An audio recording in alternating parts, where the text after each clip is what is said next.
Well, good afternoon, everyone, and a very warm welcome to the City Futures Research Centre seminar series. My name is Susan Thompson, and I'm Professor of Planning and a proud member of the City Futures Research Centre. It's my absolute pleasure to be introducing today's seminar to you. And firstly, I want to just say that here at UNSW, we are meeting on the traditional lands of the Bidjigal people of the Eora Nation. And I pay my respects to the traditional owners, elders past and present, as well as to any First Nations people who are joining us today. Welcome to everyone. Just a little reminder about a little bit of the housekeeping. If you're joining online, please mute your microphone and turn off your camera during the presentation. Once we get to the Q&A, then you're absolutely welcome to turn on your camera, and please do. And we can then hear from you in terms of the questions as you unmute your microphones. And also, don't forget you can put a question into the chat, and we'll be monitoring the chat for questions. But we'll have Q&A at the end of both of our presentations. So I am going to introduce both our wonderful student speakers. When I say students, our high degree research students who are going to be speaking to us today. They'll speak. First student will be Ella, followed by Josh, and then we'll open for general Q&A. So don't forget, those of you in the room, pen and paper, note down your questions, and we'll have an engaged Q&A at the end. So first of all, we'll hear from Ella Glogowska, and Ella is going to talk about the value of the city square, the formation and civic identity of urban public space in densifying Sydney. Ella is a registered and practicing architect with a broad range of experience across education, residential, industrial and mixed-use projects. She's currently undertaking her PhD research, and that's what she'll be talking to us about today.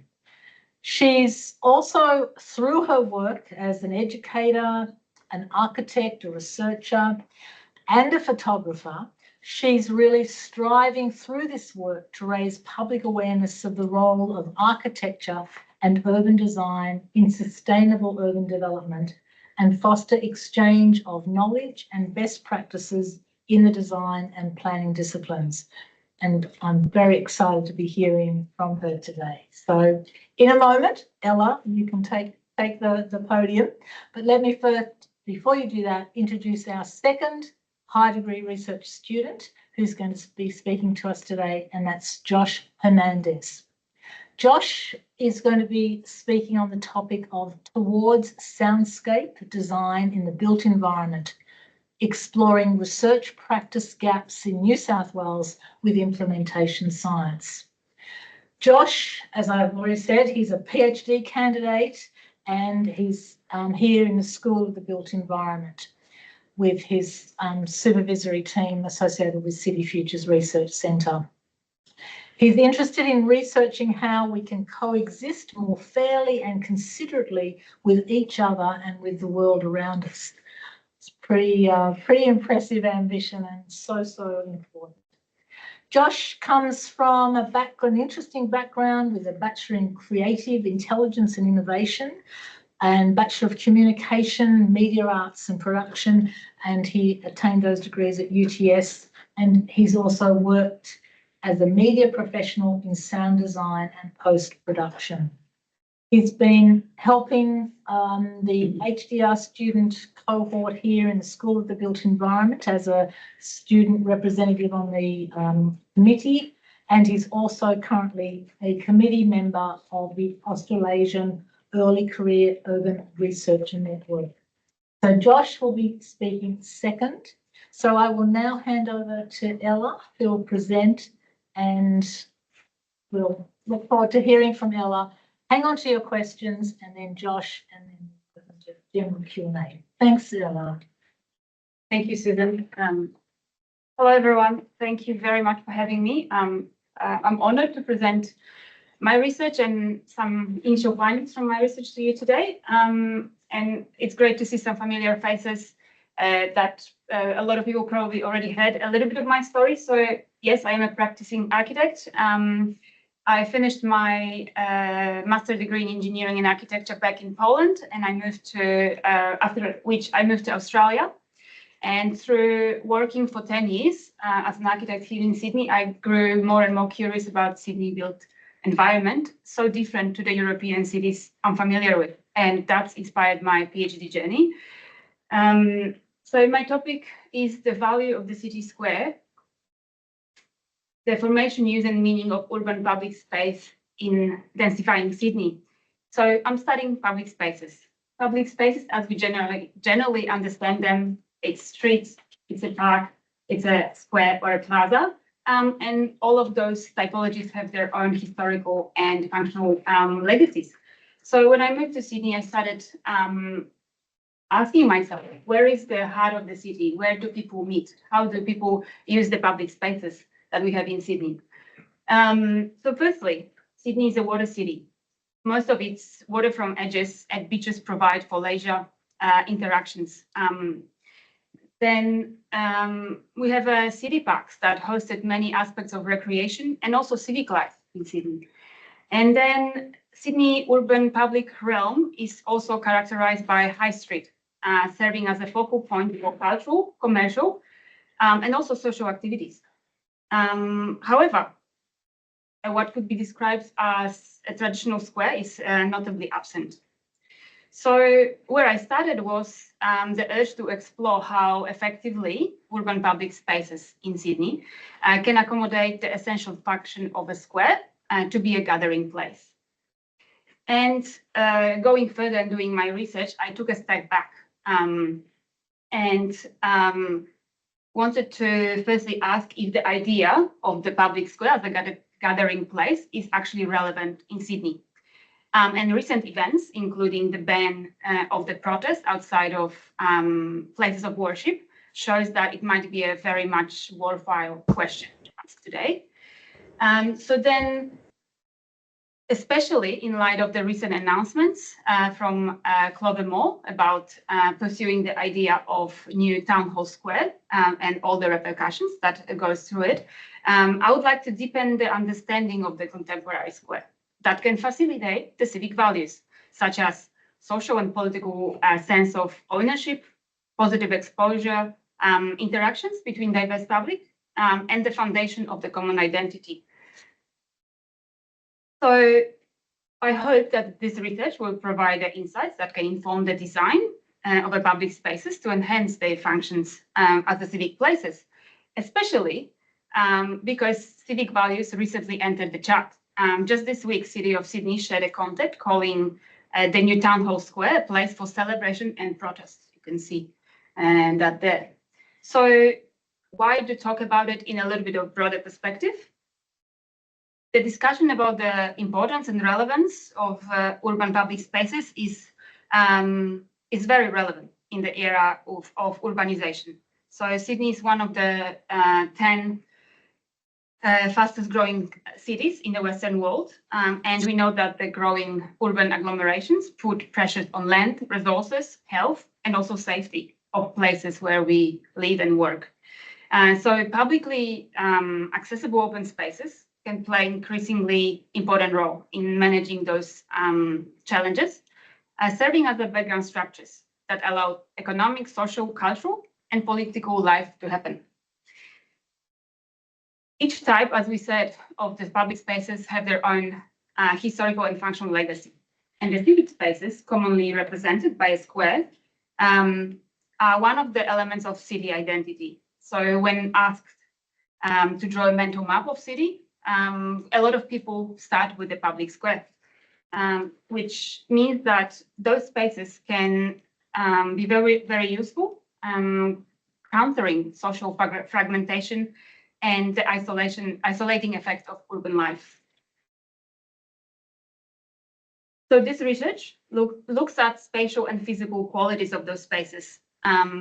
to deepen the understanding of the contemporary form of the square, and it investigates how it might be relevant today as the city becomes more urban and more dense. Reflected in my research questions, this PhD study, has three parts. The first one is the historical mapping of transformation and continuities in urban form, in form of the urban public spaces in Sydney, to reveal the enduring civic functions. Then it's a depiction of the current perspective and perceptions about Sydney's public domain and city square, based off the insights from the interviews with urban design and planning industry experts, but also review of planning strategy and policy documents. And then finally, the study presents the spatial and physical characteristics of selected Sydney city squares to see how its form is affecting civic functions and the character. So the research conceptual framework is underpinned by three core concepts. The first one being urban morphology study that involves study of the form, but also transformation through time. Then study of the urban process, which is described as, which connects both observation and drawing, but also understanding of the historical, political, and cultural influences that shaped the spaces that we're talking about.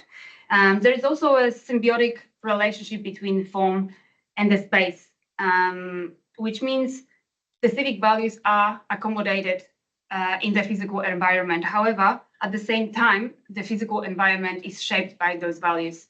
I think here it's also important to elaborate a little bit on the civic identity that I'm talking about. And while I talk about it, I refer to the functions that contribute to community life and to democratic processes. There could be elements like public buildings and public art, but also processes like cultural events, performances, protests, celebrations, all of those things that happen in an openly accessible public space. And that also creates collective understanding and collective memory about the city in the minds of its citizens. So in practice, what does it mean? It means that I'm looking at the positivity of open space, where the convex shape allows for visibility, for seeing and being seen. I'm looking at the containment, where the space is defined by its enclosure and also edges. Integration with the urban structure, that means street network, but also accessibility. And finally, identity, as I mentioned, public buildings, monuments, and events. So through exploring those values of the city square, I'm finding Sydney missing square. And hopefully the study aims to demonstrates that the better understanding of the morphological characteristics together with clearly addressing the issues of publicness, civic identity, use of place that is described in policy documents is a fundamental to process of planning and designing spaces that are meaningful today. So my research is also underpinned by empirical studies. I have visited numerous of classic famous squares to position my research.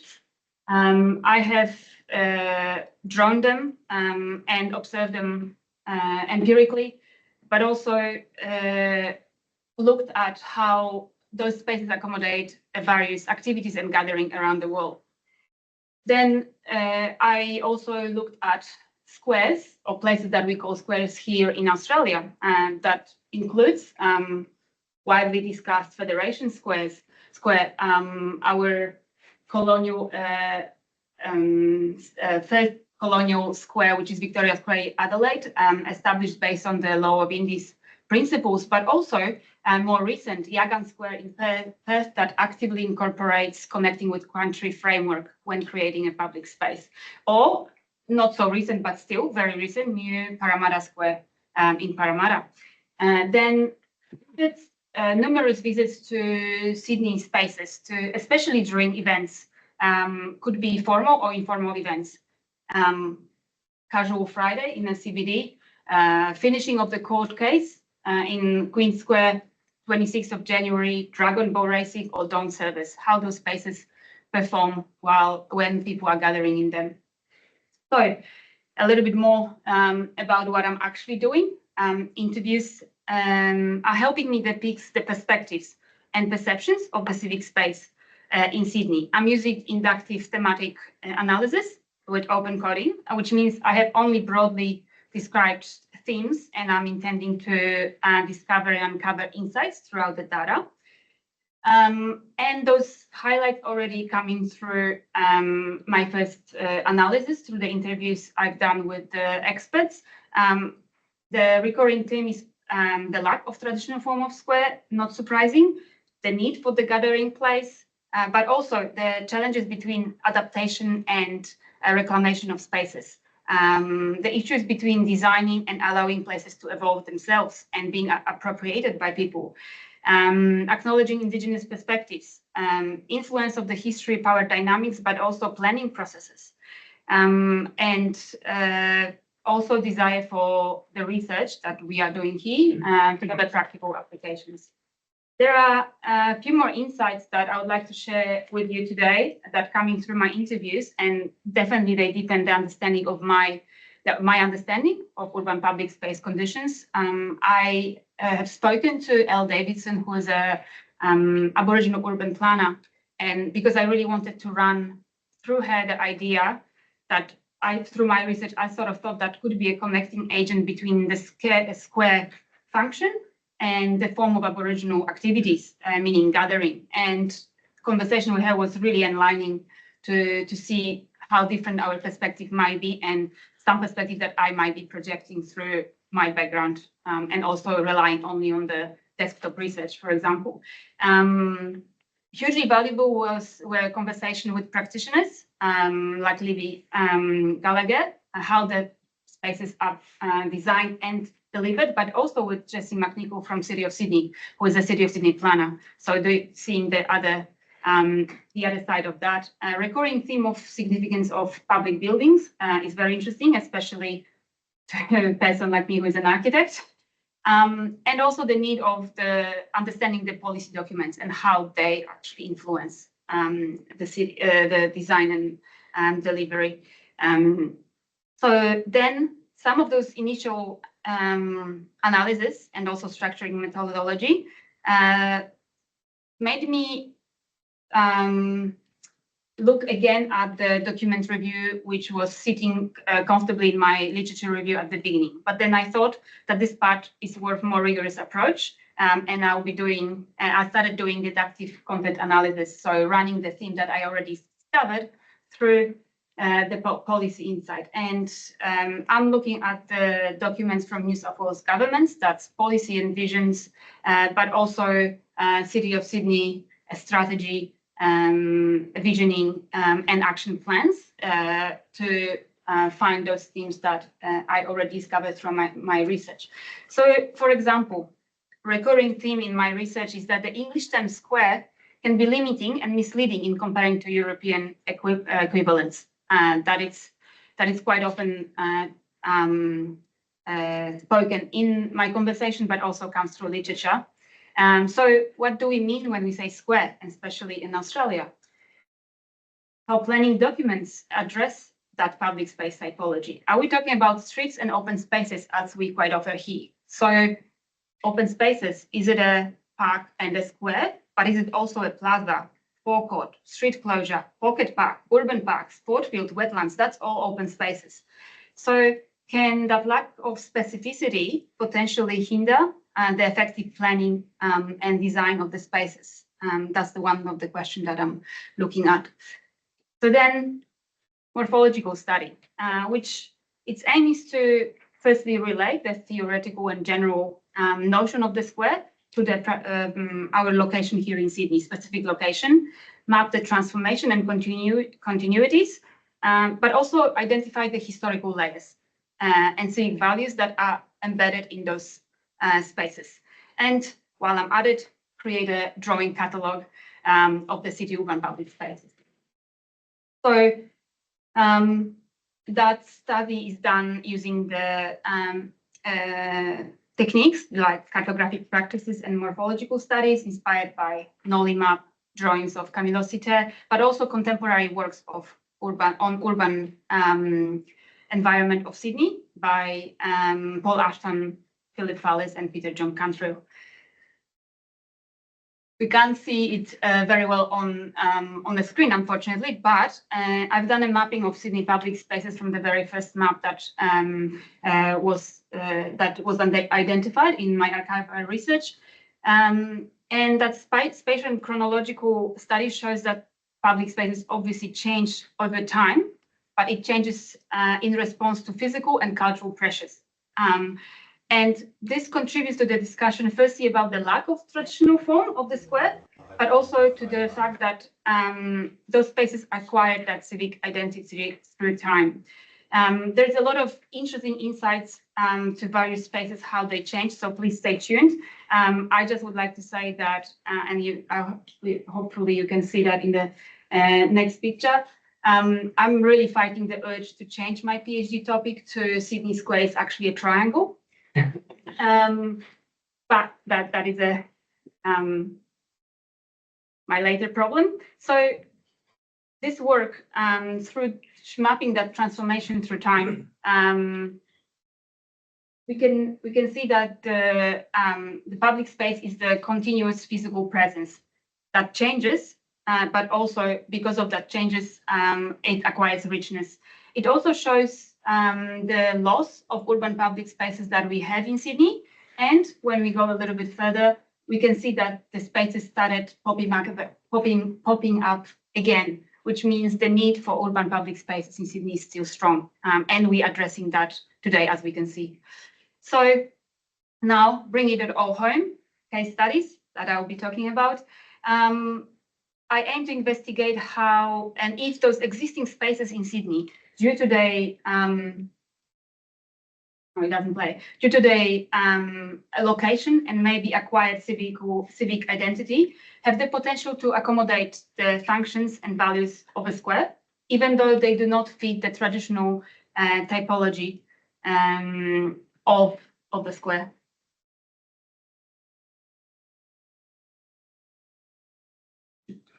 Move automatically.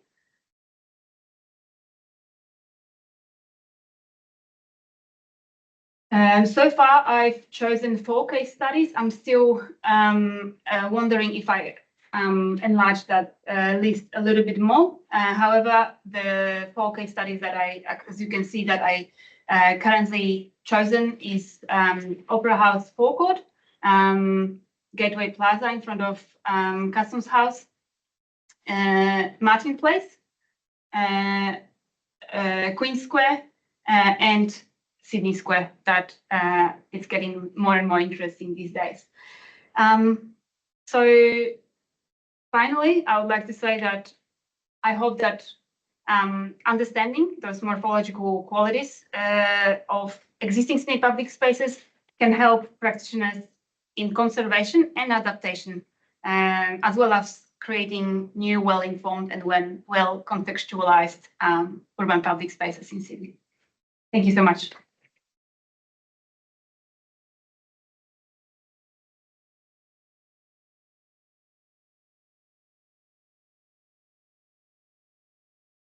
Josh.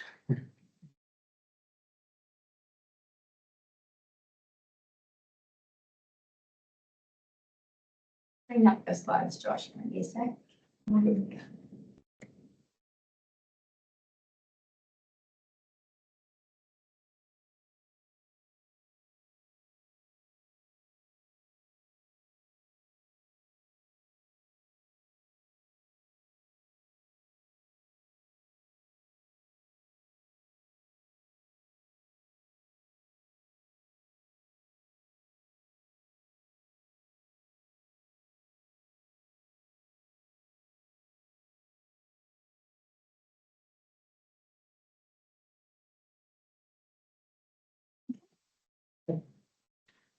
Hi, everyone.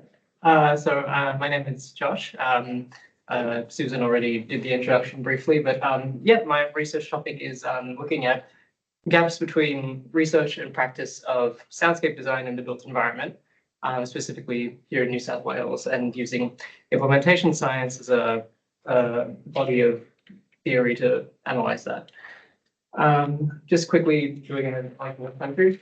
Wajinenga yagu darugnoroa, baya jubujuri gedego yurgu, yanu darabang nurawa ngaru, baya jubujuri daru warangatku, Indian, Baragugu. I'm not a First Nations person, but I've always believed that you should, speak French when you're in France. And I think that we have a long way to come in doing the same here, but this is my part in trying to do that. If anyone ever wants to learn some Darug, I'd recommend that book over there, Bayala, which was released last year. It's a basic grammar guide to the language of the first peoples of Sydney. So yeah, sovereignty was never ceded. This always was and always will be Aboriginal land. So the research question that I'm looking at overall is, how might soundscape design be integrated into the practices of built environment professionals here in New South Wales? And the objective is to determine pathways for implementing that in practice. There's a few concepts here, I guess, which I'm going to break down because I feel like my PhD puts a few different things together. So firstly, soundscape design. What is that? Soundscape is the idea that sound, when we perceive it, that's done in context and it's done holistically by people. So when you hear a sound, you don't just respond to the loudness of it or the physical properties of that sound. You also respond to how that interacts with the context, what you expect of a space, what any personal history that you might have or memories that come up with that, and the interaction with other senses, what you see and smell. So that's the holistic perception of sound in soundscape, which takes into account those what we call non-acoustic factors.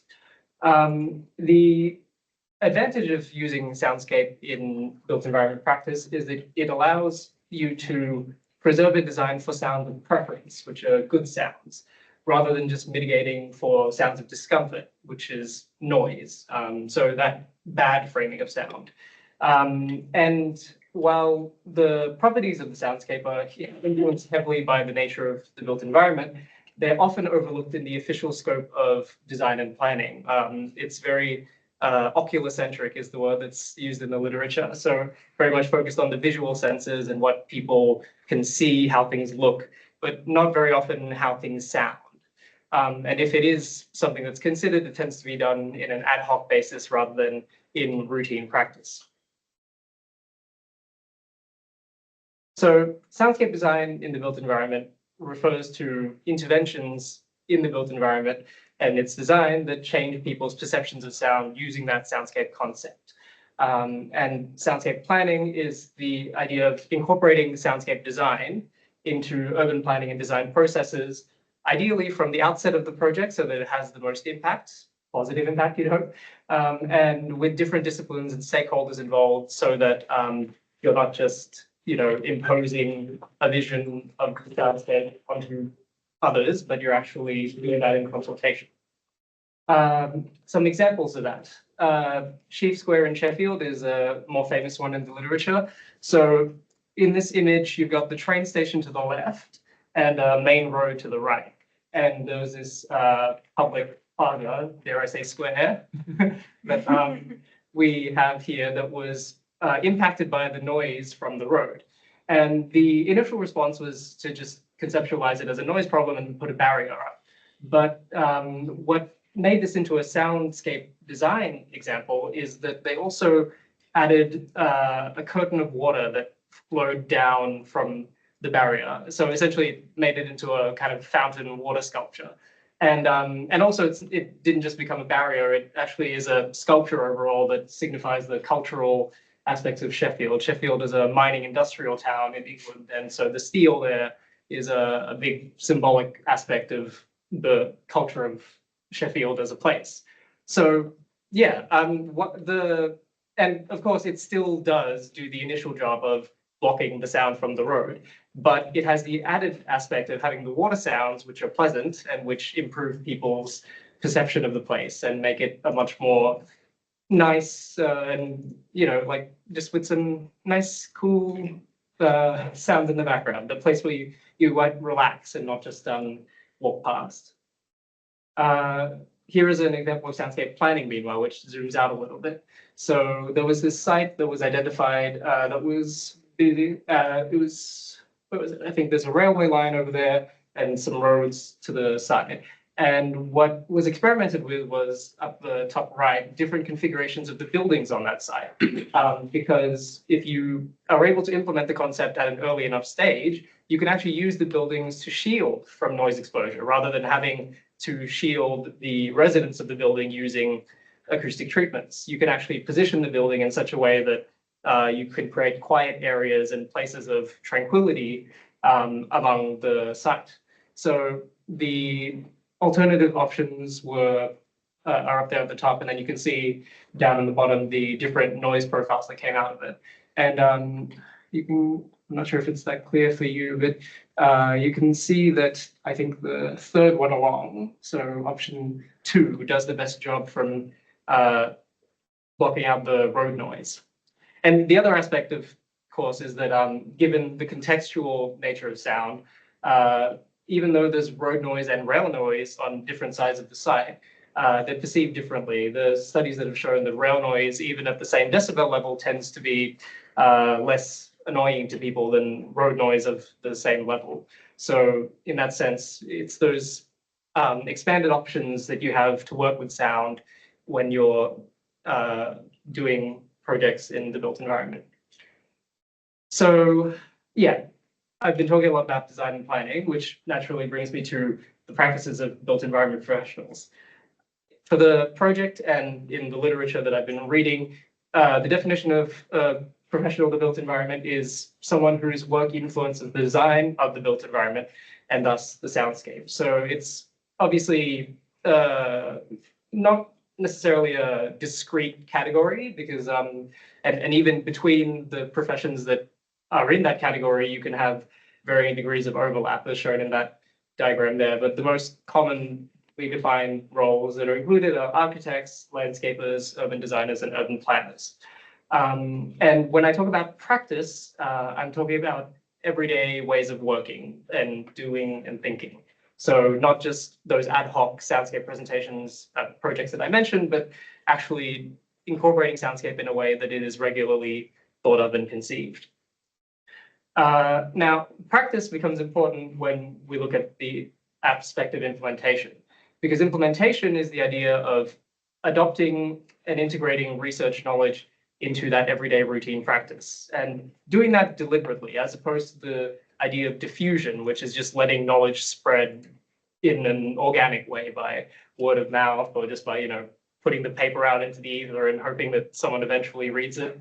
And the adoption of soundscape design by built environment professionals is a long-running issue that hasn't been identified in the literature. That's, I guess, the initial hook that got me onto this PhD. I was reading a lot of soundscape literature and reading these articles saying, oh, we should do more to increase the uptake. And I was like, well, I wonder why that's not happening. And so I went down the rabbit hole and I've yet to come out. And there's been little progress in that implementation, despite those discussions in literature continuing and research agendas being set out of, hey, maybe we can do this, maybe we can do that. There have also been many attempts by acousticians to improve the implementation of soundscape. So there's been ideas of improving interdisciplinary education and outreach, so incorporating acoustics into architecture courses and landscape. And the big one, which I'll touch on in a second, has been the creation of frameworks, methods, and tools for practitioners in the built environment, and being able to, oh, okay, I'm not sure if they can see the slides. Apparently. Yeah, I just that too. That being shared. You might Okay, just stop sharing and I'll just try doing it. No worries.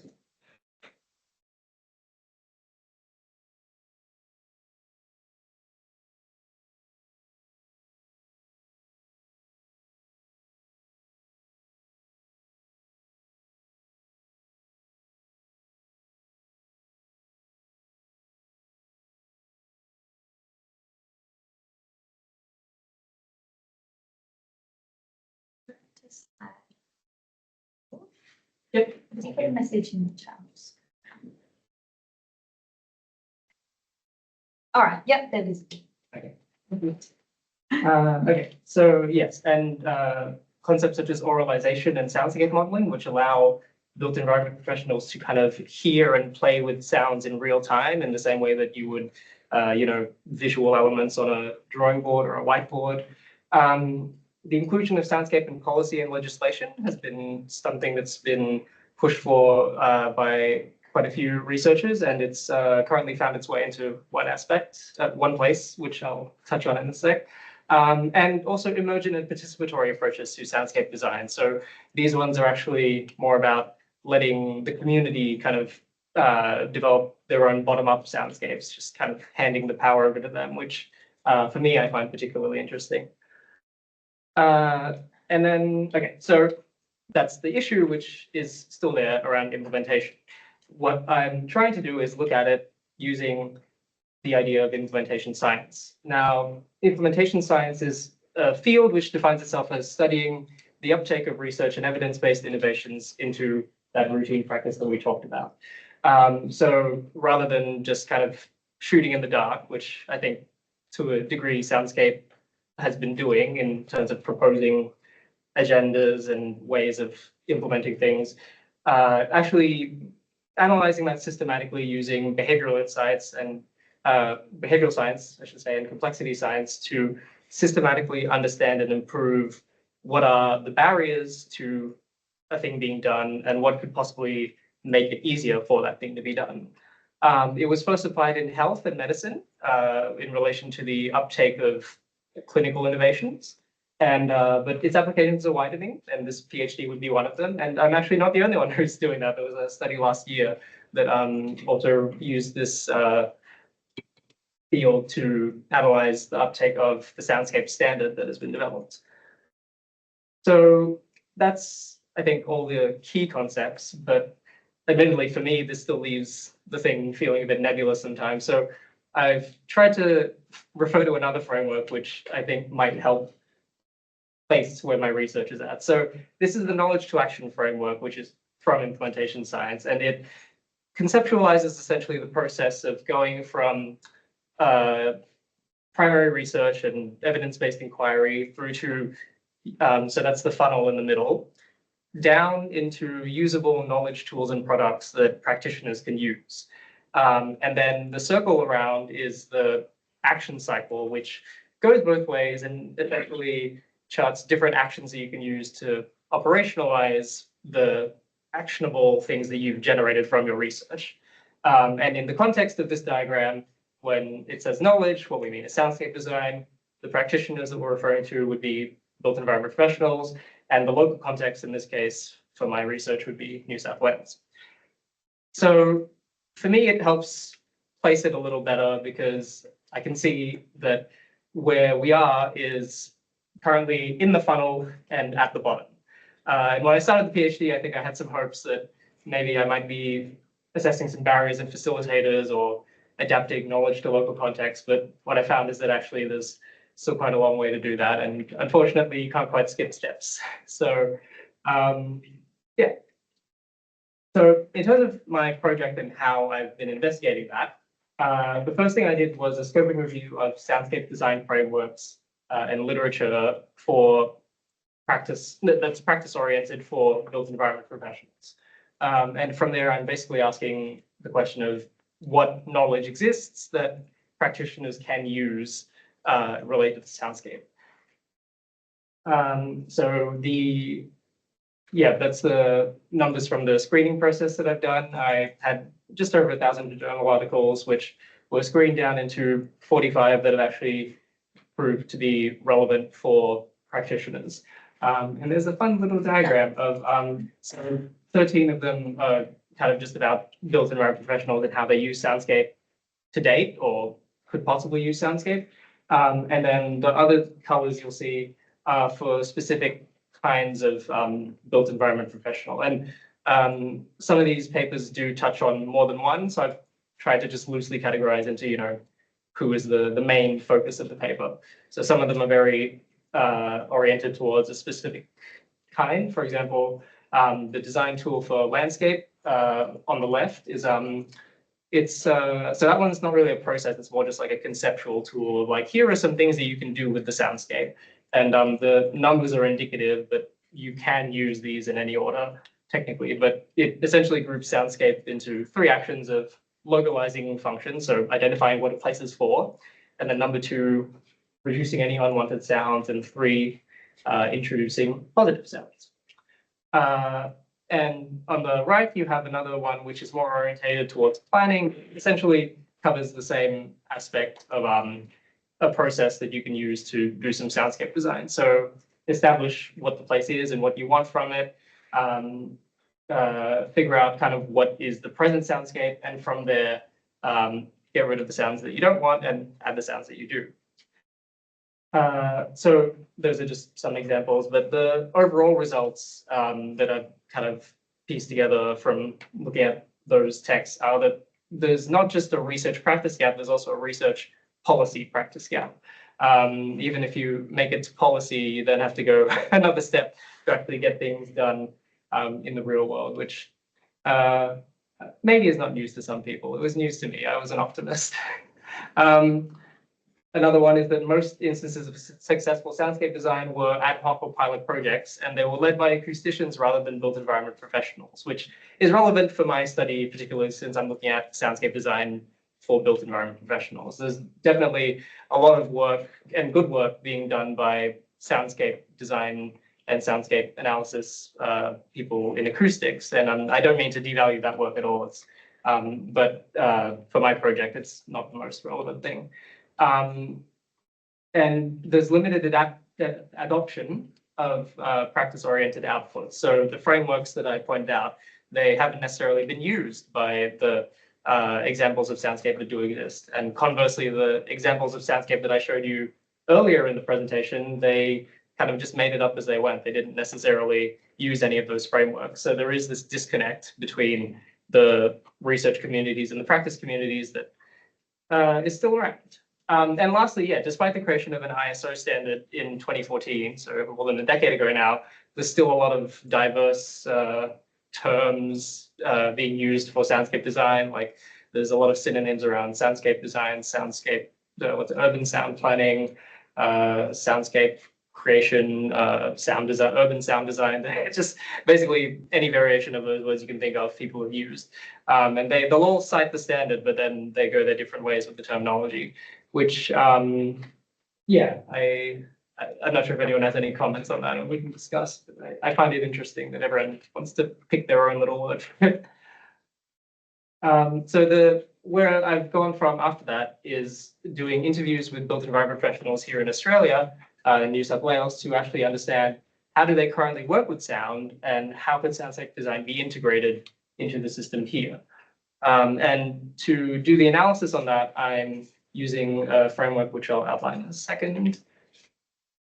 So that's just an overview of like who I've interviewed. It's a range of disciplines, although the feedback I got on my last review was that I should include some urban designers. So I'm currently arranging those interviews.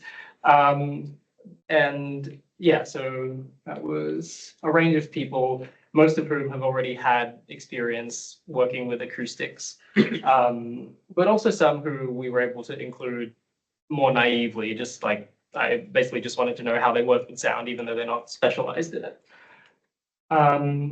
Yeah, so the framework that I'm using to analyze that is the Consolidated Framework for Implementation Research, or CFIR for short. It's a determined framework, so it lists out variables which affect implementation. So those barriers and enablers that I mentioned earlier.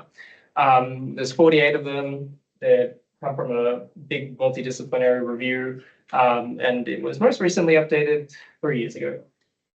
That's the framework overall, which, lots of information, but the important one for me is I'm using the outer setting and the individuals domain. So the individuals domain describes barriers and facilitators for individuals working in the system.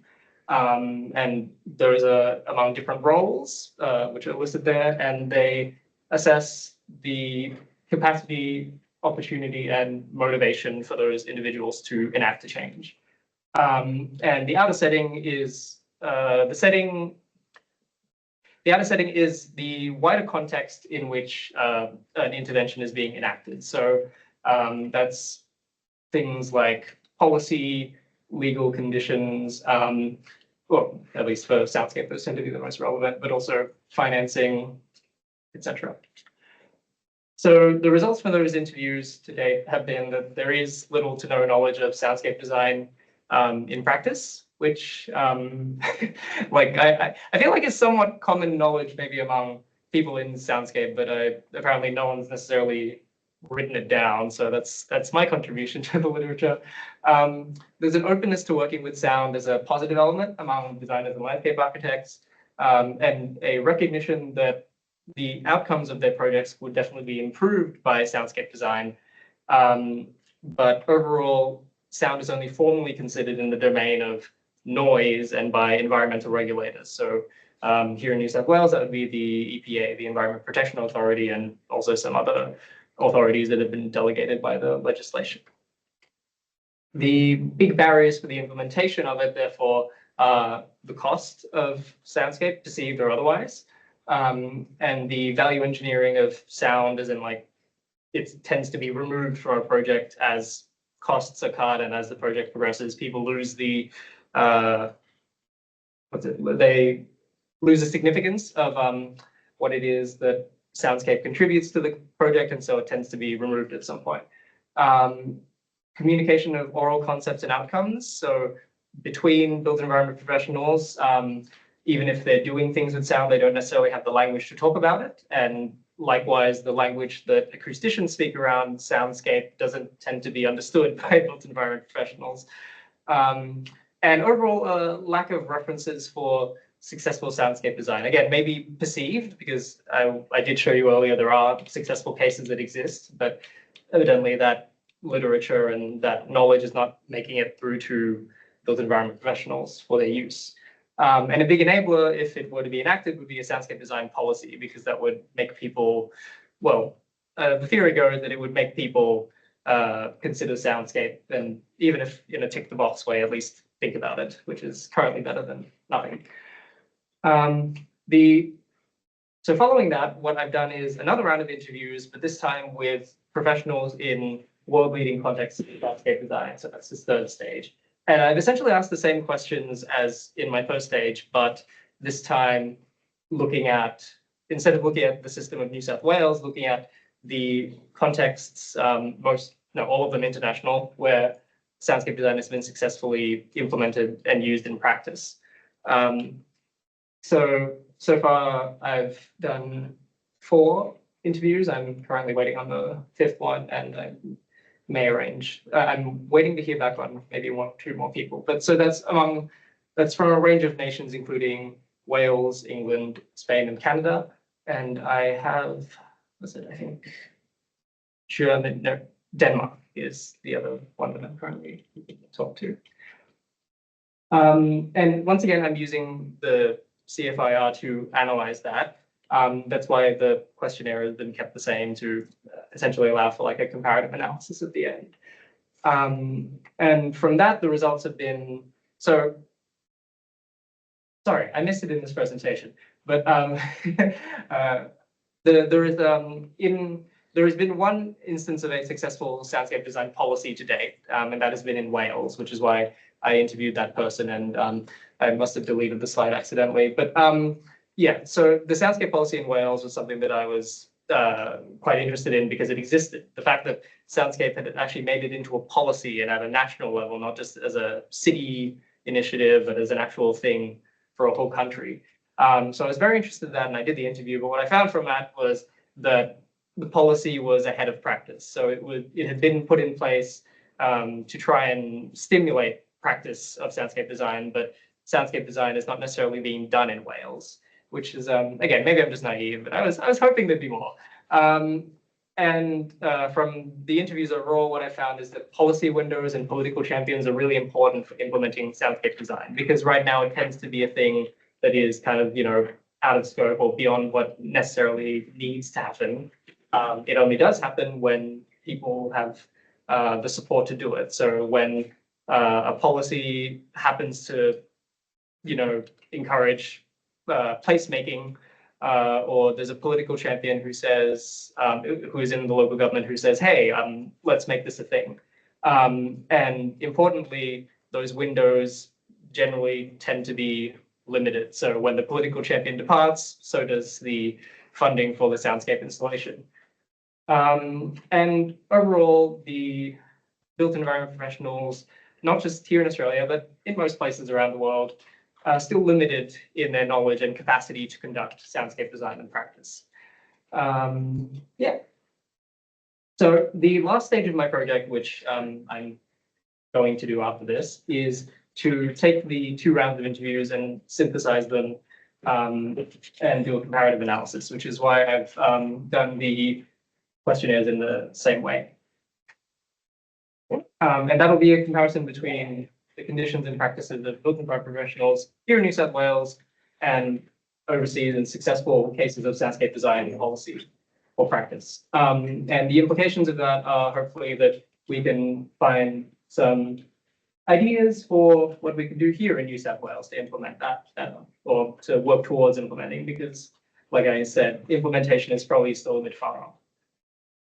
So yeah, on that note, yeah, like where are we now? If we go back to the knowledge to action framework, like I said, I think when I started the program, I was hoping to be there.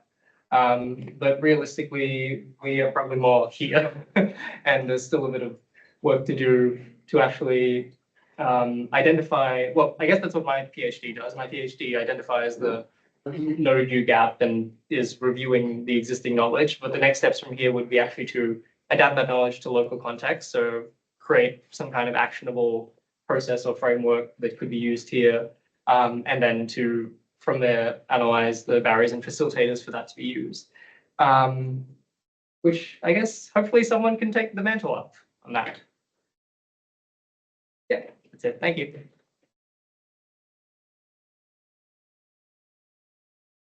Thank you both, Josh and Ella, for 2 really fantastic talks. So interesting, and lots of information about the work that you're doing, but also lots of things for us to think about as academics, researchers, and practitioners and policymakers. I was keeping an eye on the chat, and I don't think there's any no. And if there's no, are there any questions? Okay, well, if not, I've got 2 questions already. First of all, I wanted to ask Ella, what, it's not, you know, like quizzing you, interrogating you, but just, I'm really interested in the social and cultural influences on the evolution of public spaces. And maybe you could have a, oh dear, talk about that, because I was just about to ask Josh the second question. I was going to ask him a question, but maybe Ella, do you want to say, Josh, I was just interested in your issue around ocular centric or centricism. And I was wondering, have you ever talked with a blind person and about how they go through space? Because I know, as I have a good friend who's blind, the soundscape is absolutely critical to her and how she moves about in space. And I'd be interested to hear your thoughts on that. That's a bit naughty of me as the chair to ask those 2 questions, but in lieu of any pressing questions, maybe Ella, and then maybe Josh, you might want to comment, or you can ask your own questions. I'm really flexible on them. Ella, I'll stand up here. Then I come here because I understand your question was about social and cultural influence. You want to, shape the square, or or then perhaps shape through history. If you're talking about history, you mentioned social and cultural influences early on, and there is the academic in arts will be speaking social and cultural, how we define those. They are very intertwined with history, with power, with changes in societies, and that all influences the space, that influences cities since the dawn of urbanization and even before that. So it is very interesting how squares in different cultures and different places were formed. We all know about Cardo and Decumanus to access in Roman establishment that created a wider space in the middle. and that was a place for people and mainly soldiers to come together. And that is a very first sort of idea that we have about the square. And it was square because the establishment of the Roman encampment was square. And from there, we go forward. We have Agora, we have a Roman Forum. Then we have Middle Ages markets where the produce is brought from the village inside the city walls to feed the city. Then the power comes in, which means the square and open spaces become a sort of a tool to manage people and manage societies and communities. So the publicness here is really questioned because either is the emperor or anyone who is in power using that space through that. And then celebrations, later on we go into celebrations and protests and more democratic values that comes back. So those spaces were shaped in a very different way, different cultures throughout the history. And what it's interesting in Australia is that because it was established as a penal colony and in that English penal colony, and that is important because England doesn't have squares, which means they don't have traditional form of squares. As when you look at the establishment, they have residential courts, which are very different typology. So some historians in literature say that lack of the squares in Australia, it's also contribute to the fact that there was no other European colonial influences like Spanish, Portugal, or Dutch, which happened in South America, Lower Indies. We know only Adelaide was established by the Lower Indies, no other places. Plus, Sydney being a very interesting and challenging place in terms of topography and geography, that also contributes. So, because we didn't have the influences throughout the history, our spaces developed very differently. And so, but all of those social and cultural factors play in even today. It's just a different form. And, you know, one of those examples, and that is hardly social, it's more like the planning issue, is that when I was showing you maps, in the middle of 19th century, where the Wynyard Park was when the first military parade grounds were changed into a park. And at first, the Mortimer Lewis, the government architect, proposed that it should be all created as a park, which was just next to the George Street. However, the city of Sydney at the time, councillors decided that the parcels that are facing George Street would be much more valuable if they would be sold off. Therefore, the Wynyard Park got moved a block away and divided. And well, it was then it was square, then it became a park. But now, you know, fast forward to today, George Street is our main pedestrian spine. How would the city look like if the monetary value didn't prevail back then and we would have an open space just off our pedestrian network? Hence the history, knowing the history about that and the decision we made 200 years ago, 250 years ago, would influence a lot the urban form that we have and the square we have today. So I don't know if that answers your question. No. Well, more than gives us all sorts of great ideas. So Yes. thank you. Thank you. Actually, like building on that, I did have a question around like the history of the square. When you had the picture of Martin Place, I noticed that it was just full of people, and I don't. 1930s, I don't know if that had That already was been. 1980s. That was Okay, the end of Second World War, Okay, the so- Victory Day. So had it already been pedestrian? No, but it was pedestrian in 1969. And it's a fascinating story that when I go overseas and I talk about my research, I always say history of Martin Place, like the first placemaking event that before it was even cool, because it didn't happen overnight, but in 3 months, which is pretty overnight. And it was unprecedented move instigated by the architect who just sent a letter to the council saying, how cool would that be if we closed the Martin Place? And just because there was a argy-bargy between state and local government, they actually did it. Next minute, we have a closed off streets in the middle of the city. A fun fact, who opposed the most the closure was obviously the transport. They did analysis, we speak in 1970, and the traffic overall in a CBD of Sydney was only affected by 30 minutes by all that big closure that happened. Yeah. And it was one of the busiest streets. So another food for thought. One, yes. I'll help you. Oh, hang on, we're running out of time, and I'm conscious I want Josh to, no, come on. Yeah. being a person who's very focused on equity. It's okay. I mean, I don't have too much, I guess, to talk to. I think the question was, have I spoken to anyone who is vision impaired? I mean, I have spoken to your friend Giselle about her experience walking through the soundscape. There is a body of research around the concept of oral diversity now, which is looking at the different ways that people experience sound. So acknowledging that there is no, average person and everyone experiences sound differently.